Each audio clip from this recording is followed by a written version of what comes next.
microRNAs are mostly studied intracellularly, and they have an important role in gene expression, regulation, and these are not extremely specific factors in this regulation. There are multiple microRNAs, and could be possibly used for many different processes as biomarkers.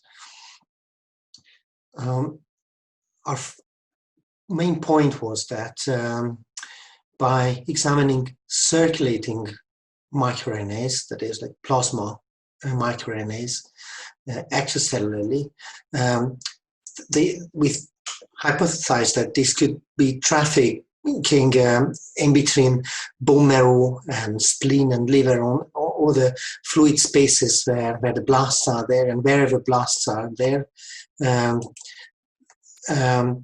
these microRNAs may get into the extracellular space and then circulate all around. And that way, without sampling tissues like bone marrow, we could get the same information as with those invasive procedures. In acute leukemias,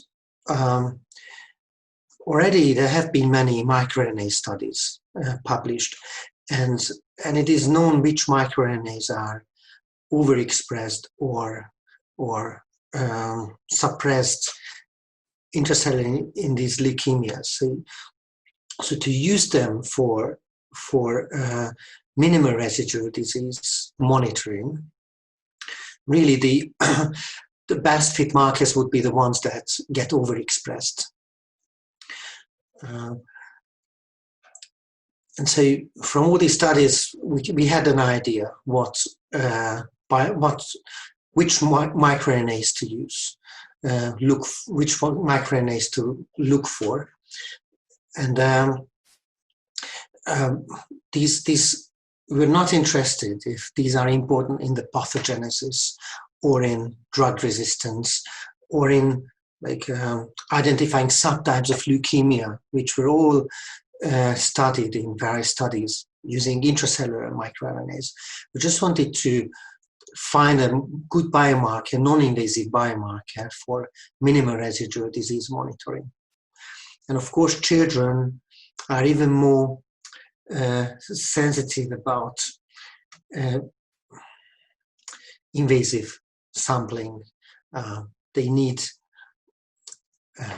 general anesthesia for a bone marrow aspiration, and that's a lot of stuff, a lot of time and cost for the healthcare system as well, and it's also unpleasant for the children. At least our children, especially when they are on steroids, they get really upset when they are starved, and it's a nightmare for parents to keep them starved for hours until we do the procedure. The conclusion of our study was that yes, certain microRNAs behave as biomarkers for minimal residual disease.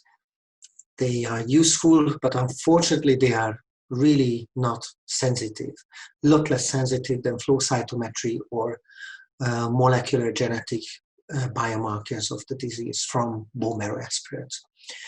So we can't use this, at least we cannot replace these classic methods now by this blood plasma microRNA testing.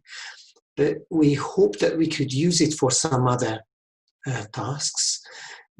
For example, in the central nervous system, when there's leukemia involvement, our methods to measure it is a lot less sensitive than the bone marrow residual disease measurements.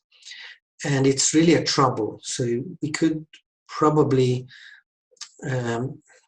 establish a lot better strategies for CNS therapy in leukemia, like